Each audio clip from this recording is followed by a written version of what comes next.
Yes, we are live now. Hello friends, this is Imanshi and welcome to Let's Learn. सभी को good evening, नमस्कार, राम राम, सत श्री अकाल, अस्सलाम वालेकुम, what are you feel connected with. Start करेंगे आज का सेशन। शुरू करें। सीटेट का जो ऑफिशियल नोटिफिकेशन है वेबसाइट पर अब आप देख सकते हैं आ गया है। 6 सितंबर को एग्ज़ाम है। आज 11 मई को जो है नोटिफिकेशन आ गया है। सिलेबस में क्या परिवर्तन हुआ, किन चीज़ों का ध्यान रखना है, वो सब पे बात करेंगे। कल भी हमने बात की थी, सिलेबस में ऐसा सच कोई चेंज होना अभी के लिए संभव नहीं है, क्योंकि जब पेपर जल्दी होगा तो इतनी जल्दी सिलेबस में चेंज होना लॉजिकली पॉसिबल नहीं है। ऐसा नहीं है कि मुझे सूत्रों ने बताया है ना। और कई बार सूत्र भी गलत होते हैं। दूसरी बात, पहले बात करेंगे इस बारे में कि क्या क्या आपको, कैसे हम आगे तैयारी करने वाले हैं। इस बार मैं आपको यूट्यूब पे थोड़ा एक्टिव मिलूंगी, और पिछले दो ढाई साल में ऑलमोस्ट मैं थोड़ा सा कम एक्टिव रही हूँ। हालांकि बैचेस में हम लोग मिलते हैं या ऑफलाइन में हम लोग मिले हैं, वो सारी चीज़ें अपनी जगह हैं, तो चर्चा करते हैं। अच्छा, एक और चीज़, जब तक कोई बात ऑफिशियल नहीं है तब तक वो अफवाह है, या वो जस्ट एक न्यूज़ है जो जिसके पीछे साक्ष्य कितना है वो पता नहीं है ना। और इस चीज़ को हमेशा ध्यान में रखना है कि जो बात कल भी कही गई थी, कई लोगों ने उसको नेगेटिवली लिया, या कई लोगों ने जो है पर्सनल अटैक करने शुरू कर दिए, उस पर हम बात करेंगे अभी थोड़ी देर में, तसल्ली से बात करेंगे, डोंट वरी, है ना। स्टार्ट करें। ये जो आज का सेशन है जिसमें आप देखेंगे कि सीटेट के सिलेबस में क्या चेंजेस आए हैं, और सिलेबस में क्या पैटर्न में। पेपर 6 सितंबर को है, 5 सितंबर को भी हो सकता है ना। पैटर्न में कोई चेंज नहीं है, कुछ छोटी मोटी बातें हैं, एक एक करके पहले सारी चर्चा करेंगे। फीस अच्छी खासी ये लोग रखते ही हैं हर बार, उस पर भी बात करेंगे, है ना। आएंगे इस पे भी, ये जो पूरी जिस चीज़ को कंट्रोवर्सी क्रिएट करने की कोशिश की जा रही है उस पर भी चर्चा करेंगे, है ना। देखिए, अगर हम बात करें यहाँ, तो ये आपके सामने है सीटेट का नोटिफिकेशन, जिसमें ऑफिशियल नोटिफिकेशन है ये। जिन लोगों को 4 दिन पहले पता लग गया था, उनकी तैयारी मैं मान के चल रही हूँ कि हो गई होगी 4 दिनों में। अगर आपको 4 दिन पहले पता चल भी जाए तब भी आप ऑफिशियल नोटिफिकेशन का ही वेट करते हैं, ये फैक्ट है, और ऐसा ही होना चाहिए। कुछ ही दिन जा रहे हैं, हो सकता है कल को सीबीएसई एक्शन लेना भी शुरू कर दे ऐसे चैनल्स पे। कुछ दिनों में जो है यूट्यूब पे और चीज़ें सख्त होने ही वाली हैं, कि जहाँ बिना ऑथेंटिक इन्फॉर्मेशन की चीज़ें कही जा रही हैं, या तो साक्ष्य दिखाइए, उस पर एक्शन भी शुरू हो जाए। कोई बहुत बड़ी बात नहीं है ये, ठीक है। तो आप चीज़ों को, मैं आपसे उम्मीद करती हूँ कि आप चीज़ों को सही से समझेंगे। खैर, आते हैं, समझते हैं क्या हैं चीज़ें। और ये है आपका, ये बोर्ड ही हमारा अटक गया है, ऐसा लग रहा है हमें देख करके, कि आपकी जो नोटिफिकेशन है वो आज 11 तारीख को आया है, और 11 तारीख से ही, यानी 11 मई से लेकर 10 जून तक आप फॉर्म भर पाएंगे सीटेट के। अगर आप कार्यरत हैं ऑलरेडी स्कूल्स में, तो भी एज का कोई बार इसमें होता नहीं है। नंबर ऑफ अटेम्प्ट्स कोई काउंट होते नहीं है, कितनी भी बार आप दे सकते हैं। पिछली बार आपने दिया, आपका मन है अपने नंबर बढ़ाने का, आप दोबारा देना चाहते हैं, आपकी मर्जी है, जरूरत नहीं है, मर्जी है। क्योंकि अगर 90 नंबर अगर आपके जनरल कैटेगरी में और 82 ओबीसी में या SC ST किसी भी कैटेगरी में आए थे, तो आप जीवन भर के लिए, लाइफ टाइम वैलिडिटी है कि आपको दोबारा पेपर देने की जरूरत नहीं है। बट फिर भी अगर किसी को नंबर बढ़ाने के लिए देना है तो वो उसकी मर्जी है, ठीक। तो आप फॉर्म भरेंगे, और ये हो सकता है कि आखिरी बार हो, अगली बार तक आते आते चीज़ें बदल जाएं सिलेबस में, या लेवल्स जो 4 लेवल NEP के अकॉर्डिंग आने हैं वो आ जाए, ठीक है ना। तो ये सब पे चर्चा करेंगे, और आगे की तैयारी कैसे चलेगी वो भी बात करेंगे। तो आप फॉर्म भर देंगे, 11 मई से आज से शुरुआत है, और 10 जून तक आपकी फॉर्म फिलिंग जारी रहेगी सीटेट की वेबसाइट पे, ctet.nic.in, जो कि एक ऑफिशियल वेबसाइट है। किसी भी इंफॉर्मेशन के रिगार्डिंग आपको वहां जाना चाहिए। 2 दिन पहले आपके जो है एडमिट कार्ड आ जाते हैं, और प्री एडमिट कार्ड आ जाते हैं 1 हफ्ते पहले पेपर से।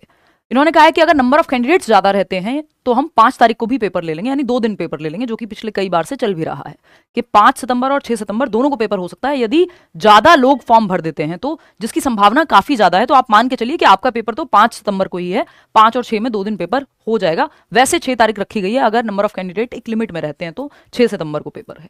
बात सही है। अब समझ लेते हैं और भी चीजें। ये एकदम क्लियरली उन्होंने कहा हुआ है कि 5 सितंबर सैटरडे को भी ले लेंगे अगर नंबर ऑफ स्टूडेंट्स इंक्रीज होते हैं। तो इन्फॉर्मेशन बुलेटिन उन्होंने दिया है, जिसमें कोई भी रत्ती भर का चेंज नहीं है, जो कि वो करते भी नहीं है। हर बार आप देखते हैं लगभग चीज़ें सेम ही रहती हैं। ये इन्फॉर्मेशन बुलेटिन है जिसमें सिलेबस, एग्जाम पैटर्न, कौन सी चीज़ें हैं, वो सब का ध्यान हमें रखना होता है, ठीक है। ये 6 सितंबर को पेपर है, 2026 संडे, इतना हमें पता है। फॉर्म भरे जाएंगे 10 जून तक, तो आप फॉर्म भर लीजिएगा, अपनी सारी डिटेल्स ठीक से डालिएगा। करेक्शन का टाइम मिलेगा, लेकिन बेटर है कि आप एक बार में ही फॉर्म ठीक से भर लें, ठीक है ना। तो ये एक चीज़ है। इसके अलावा अगर हम देखें तो बेसिक ये आपको पता ही है कि 6 पेपर 2 मॉर्निंग में होने लग गया पिछले कई बार से, 9:30 बजे से, और इवनिंग में आपका पेपर 1। ये एकदम क्लियर है बात। आते हैं कुछ और चीज़ों पे। सिलेबस की अगर मैं बात करूं, बिल्कुल डिट्टो सिलेबस सेम है पहले के जैसा ही, कोई भी परिवर्तन नहीं है। पेपर कॉन्सेप्चुअल आता है, हर बार आता है, हर बार पिछली बार से ज़्यादा कॉन्सेप्चुअल होती हैं चीज़ें, तो उसमें कुछ भी ऐसा नहीं है कि आपको बहुत ज़्यादा चिंता करने की ज़रूरत है। आपको प्रीवियस ईयर को ध्यान में रखना है। आपको जो हम लोग यूट्यूब पे पढ़ रहे होंगे बैचेज में, तो अगर आप हैं तो 30 आउट ऑफ 30 आपके सेट हैं, उसमें कोई भी दिक्कत नहीं है ना। मेरे भी आए थे 30 आउट ऑफ 30, कई बार आए हैं, आपके भी आते हैं, हर बार आते हैं। मेरे आने से कोई इस चीज़ का कोई रिलेशन नहीं है कि मेरे आए थे तो आपके आएंगे, है ना, उस पर भी आएंगे अभी। एनीवे, तो ये एग्जाम फीस आपको पता ही है कि इन्होंने 1000 रुपये एक पेपर के जनरल और ओबीसी कैंडिडेट के लिए, और 1200 दोनों पेपर के। दोनों पेपर के लिए भी आप अप्लाई कर सकते हैं अगर आप एलिजिबल हैं या आपको प्रमोशन चाहिए। SC ST या डिफरेंटली एबल्ड पर्सन के लिए 500 यानी आधी फीस है। फीस ठीक ठाक रखता ही है जो CBSE है। अब वो क्यों रखते हैं ये तो यही लोग जाने, इसमें कोई भी कुछ कर नहीं सकता। फीस इनकी फिक्स्ड ही रहती है। CBSE के स्कूल्स में एग्जाम होता है, टाइम पे एग्जाम हो जाता है ना। पेपर ऑफलाइन है, बाइलिंगुअल आएगा, ये सब बेसिक बातें जो हमको पता हैं, ठीक है। अगर हम देखें इस बार पेपर जो है 27 भाषाओं में होगा, वैसे जो है 20 भाषाओं में ये लोग एग्जाम लेते थे। सिटी चूज करने का ऑप्शन नहीं है, ये पिछली बार से ही हटा दिया गया है। जो लास्ट एग्जाम हुआ था उसमें भी सिटी चूज करने का ऑप्शन नहीं था। एग्जामिनेशन की सिटी आपको रैंडमली अलॉट की जाएगी, वो आपके एड्रेस के बेस पे, डिस्ट्रिक्ट के बेस पे, जिस भी बेसिस पे, बट वो उन्होंने टोटली अपने पास रखा है CBSE ने कि आपको सिटी चूज नहीं करने देंगे, तो दूर भी आ सकता है सेंटर। इसके लिए हमें तैयार रहना है। हम व्यवस्था में परिवर्तन बहुत हद तक नहीं कर सकते, व्यवस्था को फॉलो किया जा सकता है अनटिल अनलेस बहुत बड़ी कोई दिक्कत ना हो। तो ये क्लियर हो गई बात। अब आते हैं आगे, बढ़ते हैं, समझते हैं कहानी क्या है। ये आपको पता है 150 नंबर का पेपर है, 150 मिनट मिलेंगी, और नेगेटिव मार्किंग कोई होती नहीं है। बाइलिंगुअल पेपर आएगा, है ना। अगर आप पेपर 2 की बात करें तो अच्छा, अगर आप SST और मैथ्स एंड साइंस के अलावा किसी और सब्जेक्ट में भी भरना चाहें तो इन दोनों में से कोई भी चूज कर सकते हैं। उन्होंने लिखा हुआ है, बहुत ज़्यादा चिंता करने की बात नहीं है कि हम क्या चूज करें। मैथ्स और साइंस में से वो आपकी मर्जी है। SST आपको चूज करना है, मैथ्स एंड साइंस चूज करना है ना। जो लोग ऑलरेडी उस सब्जेक्ट के टीचर हैं फिर तो आप मैथ्स एंड साइंस भर लेंगे, SST के हैं तो SST। लेकिन अगर कंफ्यूजन है, आपने BCom किया हुआ है, तो आप दोनों में से कुछ भी भर सकते हो, ठीक है। तो ये एक बात हुई। आपका 30 नंबर की CDP, 30 नंबर का आपका जो है लैंग्वेज 1 और लैंग्वेज 2, दोनों लैंग्वेज सेम मत रखिएगा, वो तो रख ही नहीं सकते हैं। कोशिश कीजिएगा लैंग्वेज 1 हिंदी भरें, और लैंग्वेज 2 जो भी आपको संस्कृत लेनी हो, इंग्लिश लेनी हो, क्योंकि लैंग्वेज 1 हल्की सी टिपिकल लगती है, ये मैं हर बार कहती हूँ। इससे कई नंबर आपके बच जाते हैं अगर आप लैंग्वेज 1 को हिंदी चूज करते हैं। बेशक आप इंग्लिश मीडियम के स्टूडेंट हो, बट कोशिश कीजिएगा लैंग्वेज 1 आप हिंदी भरें फॉर्म में, और लैंग्वेज 2 इंग्लिश ले लें। उसमें जब पोएम आएगी या लिटरेरी टर्म्स आते हैं तो इंग्लिश में फिर दिक्कत आती है काफ़ी लोगों को, तो हिंदी कंपैरेटिवली ईजी लगती है उसकी जो कविता है, ठीक है। तो 60 नंबर का आपका जो है SST और साइंस, ये सब आप जानते ही हैं। ये पेपर 1 है, वही 5 सब्जेक्ट हैं। पेपर 2 में आपके 4 सब्जेक्ट हैं। पेपर 1 सिलेबस अगर हम बात करें एकदम सेम है दोनों का ही। जो सब्जेक्ट जहाँ सेम है, 3 सब्जेक्ट एकदम कॉमन रहते हैं, CDP, हिंदी और इंग्लिश। ये 90 नंबर एकदम कॉमन है, लेवल भी सेम है, सिलेबस भी सेम है, तो उसकी चिंता आपको करनी नहीं है। 2.5 घंटे का टाइम मिलेगा, 150 नंबर का पेपर है, 150 ही क्वेश्चन आएंगे।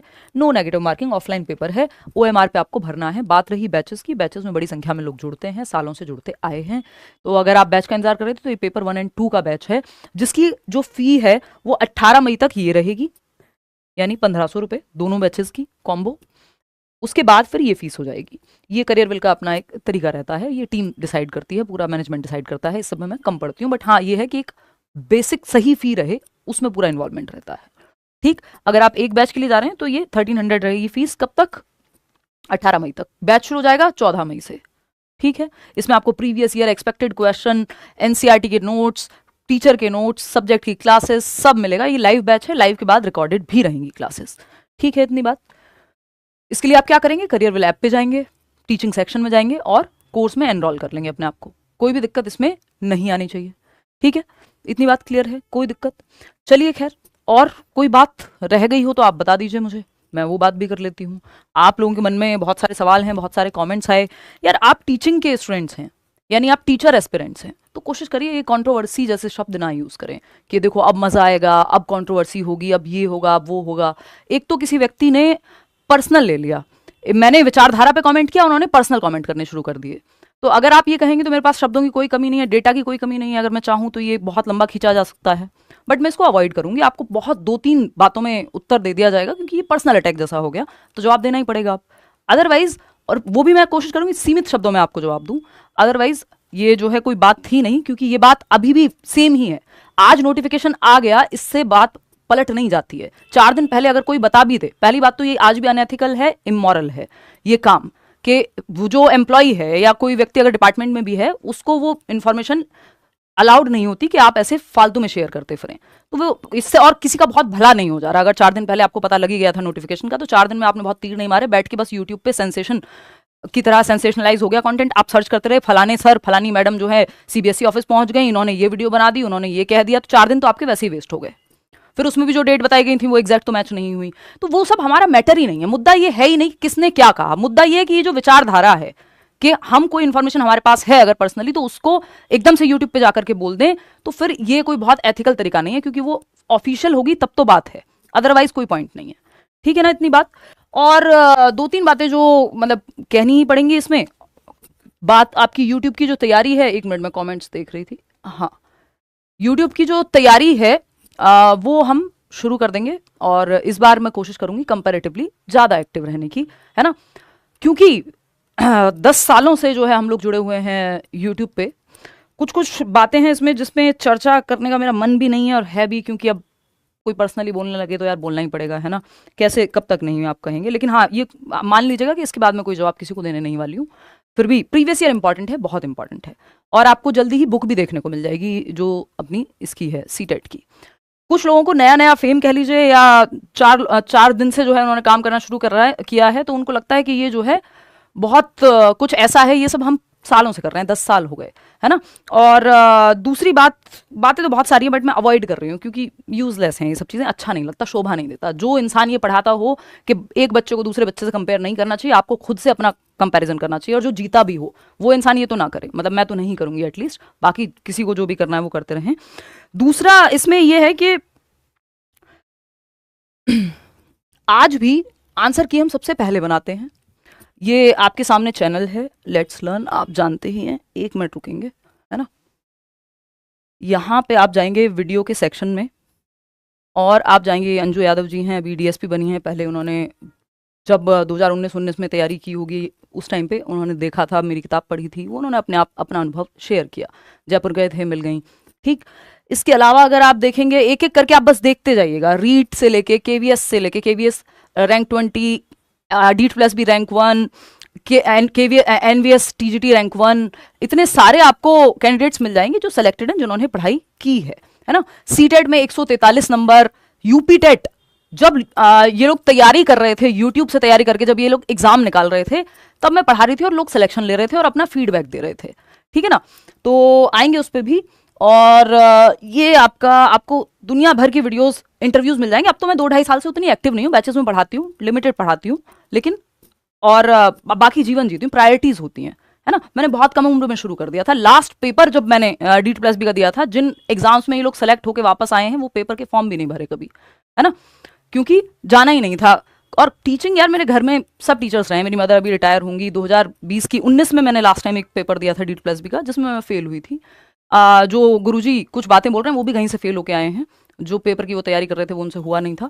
तो ये होता है लाइफ में, इसमें कोई बहुत बड़ी बात नहीं है, सबके सामने आते हैं। बट मैं जिस उम्र में फेल हुई थी वो 21 साल की एज थी जब मैंने लास्ट पेपर दिया था। तो 21 साल में लोग तैयारी शुरू करते हैं, और मैं स्थापित हो चुकी थी यूट्यूब पे। उसी साल मैंने घर पे भी बोल दिया था कि यार मेरे से आप पेपर मत दिलवाओ, मुझे देना नहीं है, मेरा ध्यान पूरा इधर ही है, मैं एजुकेशन साइकोलॉजी पूरी तरह से इसी पे फोकस करना चाहती हूँ। उस साल भी पापा ने कहा कि ठीक है कोई बात नहीं, पेपर नहीं देना है, एडेड स्कूल में परमानेंट वैकेंसी हो जाएगी, ये कर लो आप। मैंने कहा ये भी नहीं करूंगी मैं, मेरे पास उतना समय ही नहीं है कि मैं 6 घंटे स्कूल में जाऊँ या 8 घंटे, और फिर मेरा मेन काम यही है, क्योंकि मैं यहाँ ज़्यादा लोगों तक पहुँच रही हूँ। फाइनेंशियली भी मैं अच्छा कर रही थी, हालांकि वो मेरा सेकेंडरी चीज़ थी, उसमें मेरा फोकस था भी नहीं, क्योंकि उम्र कम थी। 19 साल में जब आप शुरू कर देंगे तो पैशन होता है, एक एक्सप्लोरेशन की चाह होती है, ठीक है ना। और उसके बाद हाँ, 2020 की भी ये बात है, इस चीज़ को तो मैं अवॉइड करती हूँ बहुत बार बोलना, कि मेरे फादर क्योंकि ऑन ड्यूटी थे, इलेक्शन ड्यूटी में थे, फरवरी 2020 में उनका देहांत हो गया ऑन ड्यूटी। डिले था, डिपार्टमेंटल डिले था, जिसमें उनको फर्स्ट एड नहीं मिल पाया था। वो अपने आप में बहुत पेनफुल सी कहानी है, जो लोग उस टाइम पे एक्टिव थे उनको पता है। उसके बाद घर पे आके के पेपर्स पड़े रहे कि जॉब मिल जाएगी आपको, भरा भी नहीं वो फॉर्म, क्योंकि मेरी मदर ऑलरेडी जॉब में थी, मेरी सिस्टर ऑलरेडी जॉब में थी, दोनों पीजीटी हैं दिल्ली गवर्नमेंट में, मदर अभी रिटायर हो जाएंगी, है ना। मेरे चाचा चाची, हमारे घर में सब टीचर्स ही हैं, तो टीचिंग की जॉब ऐसा नहीं था कि बहुत, मतलब जो मैं कर रही थी उससे ऐसा नहीं नजर आ रहा था कि मैं उससे बहुत ज़्यादा लोगों तक पहुंच पाऊंगी। मेरी क्लास में 40 बच्चे होते हैं, मैं जीवन भर में जितने स्टूडेंट्स को पढ़ा पाती उससे पता नहीं कितने 1000 गुना जो है यहाँ पे लोगों तक पहुंच पाई हूँ। नाम हो, पैसा हो, जिस भी तरह से। और ये ऐसा भी नहीं है कि ये मुझे करते रहना है ना। और जो लोग बोलते हैं कि हमने फलाना पेपर, जिस पेपर में ये लोग सेलेक्ट हुए थे वो उस टाइम पे, और वो वीडियोस इन्होंने प्राइवेट कर दी यूट्यूब पे देख करके, मतलब जो लोग मुझे देख के बने हैं यार, मैं उनसे क्या कंपटीशन करूंगी, है। अब आप कोई सामने कुछ बोले नहीं बोले, आपको किसी को क्रेडिट नहीं देना है, वो एक अलग कहानी है, उसको छोड़ दो, है ना। और ये मुझे चाहिए भी नहीं। दुनिया में बहुत लोग हैं यार, आपको जब लोगों ने पसंद करना शुरू किया, देखना शुरू किया, हमने तो सामने से बधाई दी कि बहुत अच्छी बात है। क्या कंपटीशन है आपका किसी से भी, है ना। देश भर से लोग देखते हैं, ऐसा नहीं है सिर्फ यूपी से देख रहे हैं, सिर्फ बिहार से देख रहे हैं, असम से लेके तेलंगाना से लेके पूरे देश भर से लोग देखते हैं, है ना। तो इतने ये आपके रैंक 1 है विनायक, एनवीएस में, केवीएस में रैंक 20, मतलब मैं अब खुद से क्या तारीफ करूं, बट अभी तो आपको बहुत समय लगेगा यहां तक पहुंचने में, है ना। जितने सिलेक्शंस दिए हैं, और पिछले 2 साल में उतनी एक्टिव भी नहीं हूँ, आपको उतनी चैनल पे वीडियोस भी नहीं मिलते हैं, फिर भी अभी आपको बहुत समय लगेगा वो सब करने में अचीव। तो बेकार में अपने आप को जो है खुद से अपनी तारीफ नहीं करनी चाहिए। 140 नंबर हैं इनके यूपी टेट में, और जिन वैकेंसीज में आप सेलेक्ट हुए थे उन वैकेंसीज के स्टूडेंट्स हैं मेरे सेलेक्टेड। तो मैं क्या आपसे बात करूं, है। ये डी++ पीआरटी में 172 स्कोर है 200 में से। आयुषी का अभी आई भी थी लास्ट डी++ का, जब हमने इंटरव्यू वो किया था एक, वो यूट्यूब पे भी नहीं डाला, अभी उतने फोकस्ड ही नहीं है हम यूट्यूब को लेके। पढ़ाते हैं, बैच में पढ़ाते हैं, लोग सिलेक्शन लेते हैं, बढ़िया रहता है ना। इनका ये विजय हैं, इसके अलावा दिशा हैं, दिशा भी पीसीएस में सेलेक्ट हो गई हैं। तो हमारे लर्नर्स सेलेक्ट होके कहीं और भी सेलेक्ट हो जा रहे हैं, वो कहाँ कहाँ पहुंच जा रहे हैं। ये टीचर का काम है पढ़ाना, है ना। आप विराट कोहली के कोच को इसलिए नहीं जानते हैं कि उन्होंने इतनी सेंचुरीज मारी थी, उन्होंने अपना काम सही से कर दिया। और ये कोई मैंने नहीं कर दिया है कि ये लोग रैंक 1 लेकर के आ जा रहे हैं तो मैंने, मेरी ये अचीवमेंट हो गई। एज अ टीचर अचीवमेंट है, वो लोग अपना क्रेडिट देना चाहते हैं, मेहनत तो उन्हीं की है, हमारा थोड़ा योगदान है कि उन्होंने पढ़ लिया, है ना। तो ये 45 वैकेंसी में सिलेक्शन लिया था दिशा ने। सीमा जी हैं, कब से जुड़ी हुई हैं, केवीएस में उन्होंने सिलेक्शन लिया, केवीएस में कुछ साल रही, फिर डी++ में आ गई, तो अभी भी वो उस मूड में भी हैं। मतलब लोग कहाँ से कहाँ पहुंच जा रहे हैं, आप अटके हुए हैं एक वैकेंसी पे। ये AIR1 किरण, अपना एक्सपीरियंस इन्होंने बताया, अभी पिछली वैकेंसी में डी++ में दिल्ली में आपको नौकरी नहीं मिल पाई, तब जाकर के तो आप यूपी पहुंचे, फिर आप बेकार की बातें करते हैं यार, हैं। केवीएस नॉर्थ ईस्ट, बहुत सारे लोग फॉर्म भी नहीं भरते, जाने नहीं देते घर वाले बहुत सारी लड़कियों को वहाँ, है ना। तो ये कोई बहुत तीर नहीं मार लिया आपने। और तुक्के से एक बार चलती है चीज, 2 बार चलती है, 10 साल तक कंसिस्टेंटली रिजल्ट देना ये तुक्का नहीं होता। हो सकता है आपका लग गया हो तो आपको ऐसा लग रहा होगा, है ना। मेरे केस में तो प्योर कंटेंट दिया है और लोगों ने इंस्पायर होके वैसी चीजें क्रिएट भी की हैं, ठीक है। तो ये एक बेसिक सी बात है। तो नौकरी या पेपर नहीं हुआ, रीजन ये नहीं है, नौकरी के मौके 2 बार मिले, वो भी दिल्ली में करने के, बाहर नहीं, दिल्ली में करने के, क्योंकि दिल्ली से हैं तो दिल्ली में ही प्रेफरेंस रहती है। किया नहीं ज्वाइन, ली नहीं, है ना, समझ रहे हो। और उम्र भी देखो अपनी, कम से कम अपनी एज बताओ आकर के, मैं दिखाती हूँ अपना सर्टिफिकेट, पता लगेगा कितना अंतर है। तो कम से कम अपने से पहले आए हुए, पूरी जिन्होंने स्टेज जमाई, पूरा माहौल सेट किया आपके लिए, उन लोगों को क्रेडिट देना सीखिए, ना कि उनको फालतू में क्रिटिसाइज करना। जो बात गलत है वो गलत है, जो चीज़ अनएथिकल है, इमोरल है, वो इमोरल है, उससे वो ठीक नहीं हो जाता। बातें बहुत सारी हैं, मैं भी चाहूँ तो पर्सनल अटैक बहुत सारे किए जा सकते हैं, बहुत कुछ है डेटा, तो ये अच्छी बातें नहीं है। टीचिंग में एटलीस्ट कंट्रोवर्सीज या इस तरह की चीज़ें हो, अच्छा नहीं लगता, है ना। अपना अपना काम कीजिए, बेकार में पर्सनल लेना बंद कर दीजिए, ठीक है। और ये मैं चिल्ला चिल्ला के कहती भी नहीं, क्योंकि मुझे ज़रूरी नहीं लगता, है ना। और वो मतलब क्या ही कहूँ, ये बच्चों जैसी बातें हैं, कई बार तो हंसी आती है ना। ये कोई यूजलेस बातें हैं, इनसे आपका लेना देना कुछ नहीं होना चाहिए आपका। और ये अगेन मैं फिर से कहूंगी, आज नहीं तो कल ये नॉर्म भी आ जाएगा कि आप अफवाह जब फैला रहे होंगे। अफवाह का मतलब क्या होता है, जो भी चीज़ ऑफिशियल नहीं है और आप कह दे रहे हैं आकर के, तो वो गलत है। और 4 दिन पहले आप बता ही देंगे, अभी सीटेट 2025 नहीं हुआ, पूरे साल नहीं होगा, बता पाया था कोई? तो फिर ऐसी बहुत सारी बातें, ये ऐसी क्या कहेंगे उसको, कि ये बेवजह की बहस हो जाएगी जिसमें लॉजिक नहीं बचेगा। फिर अगर हम लोग इस पे एंडलेसली बात करें तो ये यूजलेस बातें हो जाएंगी। बहुत ज़रूरी है कि आप सब अपने काम से काम रखें, और जो लर्नर्स हैं वो तो पढ़ें, ये बेकार की ब्रेन वॉशिंग में। और कोशिश क्या करो, ये जो लड़ाइयाँ हैं या कुछ किसी ने कुछ कह दिया, किसी ने कुछ कह दिया, तो उस चीज़ को कमेंट्स में जो है इस तरह से लेना कि नहीं अब तो कंट्रोवर्सी होगी, अब तो ये होगी, मैं ये नहीं करती हूँ। जिन लोग को ज़रूरत होगी इसकी वो करें। वैसे ही आप लोगों ने बहुत प्यार दिया है, वैसे ही आप लोग बैचेस में एनरोल होते हैं हर साल। अगर पूरा नंबर निकाल करके दिखाएंगे, ये हमारा काम नहीं है ना, क्योंकि कंपटीशन खुद का खुद से होना चाहिए। जीवन के अलग अलग स्टेजेस हैं, मुझे इनफ काम कर लिया, अभी मैं कम एक्टिव रहती हूँ पहले के मुकाबले, बट क्योंकि मुझे काम पसंद है, आप लोगों का प्रेम है जो छोड़ने नहीं देता। नहीं तो कितनी बार आया दिमाग में यार अब ले लो रिटायरमेंट, बहुत नाम कमा लिया, बहुत हो गया, सब तरह से कोई दिक्कत नहीं है। बट क्योंकि ये पैशन था, इसको शुरू आउट ऑफ क्यूरियोसिटी किया था, मुझे भी नहीं पता था ये सब चीजें बनेंगी, बनती चली गई और बहुत कम एज में बन गई। तो अब 23-24 में जो इंसान बिल्कुल फुल ऑन सेटल होके बैठा है, वो क्या मतलब पेपर देने जाएगा सिर्फ इसलिए कि किसी को प्रूव करना है? यूजलेस बात है। तो बहुत अच्छे टीचर्स हैं इंडिया में, है ना।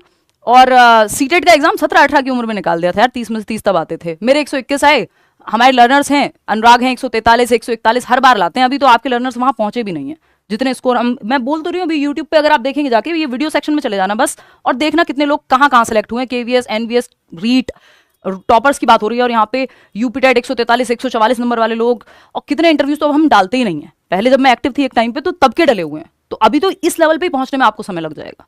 व्यूज से या डेली आप एक्टिव हैं ज्यादा, बहुत अच्छी बात है, आपका काम करने का समय है, आपकी मन है, आपको रिस्पॉन्स मिला है, वॉटेवर आप करिए। ये सब मैं बहुत पहले एक्सपीरियंस करके छोड़ दिया। काम करती हूँ अपने मन से करती हूँ, इसलिए नहीं कि किसी को के साथ कम्पीट करना है या कोई मेरे कॉम्पिटिशन में है ही नहीं, आप है ना, हो नहीं पाएंगे। एनीवे तो ये आप आराम से देख लीजिएगा, जिन लोगों को भी बहुत ज़्यादा लग रहा हो। तो टीचर की अचीवमेंट उसके लर्नर्स से होती है, और वो मुझे लगता है कि इनफ टाइम्स प्रूव हुआ है। ठीक, चलिए टेक केयर। कोई और बात हो तो आप बता दीजिएगा कमेंट्स में। मुझे लगता है कि पर्सनली लेना लोग बंद करेंगे ये चीज़ें। विचारधारा को कहा गया था, किसी को पर्सनल अटैक जैसा लगा तो वो उनकी अपनी प्रॉब्लम है, मेरा इसमें कुछ नहीं है। फिर भी अगर ये जारी रखना हो तो आप बिल्कुल रख सकते हैं, एंडलेसली ये बातें की जा सकती हैं, है ना। सबके पास बहुत सारी चीज़ें हैं, स्क्रीनशॉट से लेके सब कुछ होता है, उसकी कोई दिक्कत नहीं है। बट ये फालतू की बातें हैं, इनको छोड़ देना चाहिए। जिस विचारधारा को क्रिटिसाइज किया गया था वो आज भी वैसी की वैसी ही है। 4 दिन पहले बता देने से कुछ कोई भला किसी का नहीं हुआ। बस लोग इधर से उधर यूट्यूब पे वीडियोस देखने में लग गए कि ये सही है, कि ये गलत है, कि वो गलत है ना। जब हमसे पूछा जाता है तो फिर हमें भी बोलना पड़ता है। मैं तो रुकी हुई थी 4-5 दिन से, मैं ठीक है कोई बात नहीं, आ जाने दो, तब बताएंगे जब ऑफिशियल होगा। चलिए खैर, टेक केयर, ध्यान रखिए। ये इतना ही था। अब आगे की तैयारी यूट्यूब पे भी शुरू करेंगे, और बैच में तो आप इनरोल हो ही रहे हैं, तो आप जो है अपने आसपास भी आप लोगों से पूछ सकते हैं जिन्होंने पढ़ा है, सिलेक्टेड हैं अलग अलग जगह केवीएस में। अभी केवीएस का सेमिनार किया था, कई सिलेक्टेड लर्नर्स आए थे, तो इसमें मतलब सबका अपना एक्सपीरियंस है यार। हमें तो दिखता है सामने सामने रिजल्ट, है ना, उसमें कुछ कहने वाली बात नहीं है। प्रत्यक्ष को प्रमाण की जरूरत नहीं होती। चलिए खैर, टेक केयर, बाय।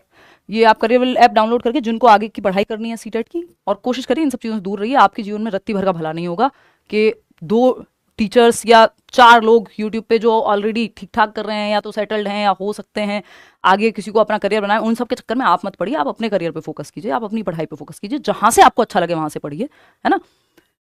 चलिए ध्यान रखिए।